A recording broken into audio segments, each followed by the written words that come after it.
भारत माझा देश आहे या प्रतिज्ञेमध्ये माझा शब्द का वापरला, आपला का नाही वापरला? तर ज्यावेळेस एखादी गोष्ट माझी आहे असं मी म्हणतो त्यावेळेस ती गोष्ट जीवापाड जपण्याचा मी प्रयत्न करत असतो. सध्या सत्तेमध्ये सरकारमध्ये असलेली काही माणसं जी आहेत त्या माणसांना जिल्हा परिषदेच्या शाळा या माझ्या शाळा आहेत असं वाटतच नाही. आता जर सरकारला जिल्हा परिषदेच्या शाळा माझ्या आहेत असं वाटत नसेल तर त्या जिल्हा परिषदेच्या शाळांनी स्वतःच्या भवितव्याबद्दल कसं निश्चिंत राहायचं? दरवर्षी जून महिना आला, शाळा प्रवेशाचे दिवस सुरू झाले की बंब भडकतो, अक्षरशः पेटतो. आणि मग जिल्हा परिषदेच्या शाळा कशा वाईट आहेत, इथं काम करणारे शिक्षक कसे कामचुकार आहेत हे मीडियाच्या समोर ओरडून ओरडून सांगण्याचा प्रयत्न केला जातो. पण हे सगळं करून आपण नेमकं काय साध्य करण्याचा प्रयत्न करत आहोत? काही खासगी शाळांची दलाली करून आपण जर जिल्हा परिषदेच्या शाळा बदनाम करणार असू तर उद्या ग्रामीण भागातलं शैक्षणिक चित्र कसं असेल याची आपण थोडी तरी कल्पना केली आहे का? एकतर कोरोनाच्या काळामध्ये ग्रामीण भागामध्ये जी काही प्रचंड मोठी शैक्षणिक पोकळी निर्माण झाली ती पोकळी भरता भरता आमच्या शिक्षकांच्या नाकी नऊ आलेली आहेत.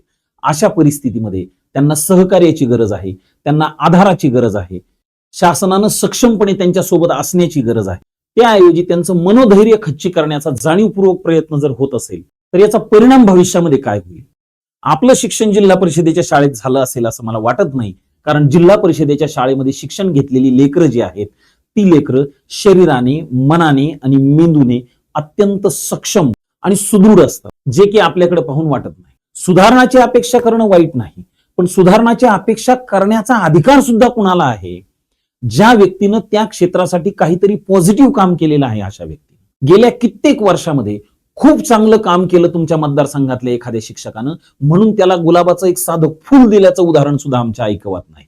शिक्षण, आरोग्य या समाजाच्या मूलभूत गरजा आहेत. या गरजा आपण अजून तरी ग्रामीण भागापर्यंत पोहोचू शकलो आहोत का? फक्त शिक्षकांना वेठीस धरणं, त्यांचा द्वेष करणं, त्यांच्या बाबतचा पोटशूळ एवढ्याच गोष्टी जर आपल्या वक्तव्यातून येत असतील तर यातून भविष्यात काही साध्य होणार आहे का? आजही ग्रामीण भागातली आर्थिक परिस्थिती जी आहे ती अत्यंत हलाखीची आहे. अशा परिस्थितीमध्ये जिल्हा परिषदेच्या शाळा ज्या आहेत या जिल्हा परिषदेच्या शाळा ग्रामीण भागामधलं स्फूर्ती केंद्र होऊ पाहत आहेत. गेल्या 10 वर्षापासून जिल्हा परिषदेच्या शाळांनी काट टाकून एक नवीन रूप जे आहे ते नवीन रूप धारण केलेलं आहे. जिल्हा परिषदेच्या शाळा या त्या गावाचं सौंदर्य आहेत, त्या गावाची स्फूर्तीस्थानं आहेत.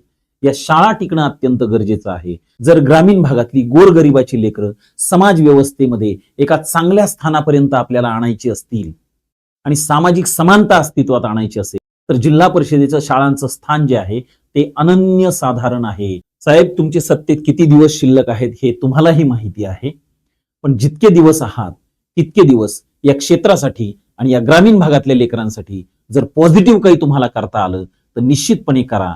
फक्त या क्षेत्राची बदनामी करून तुम्ही काहीही साध्य करू शकणार नाही.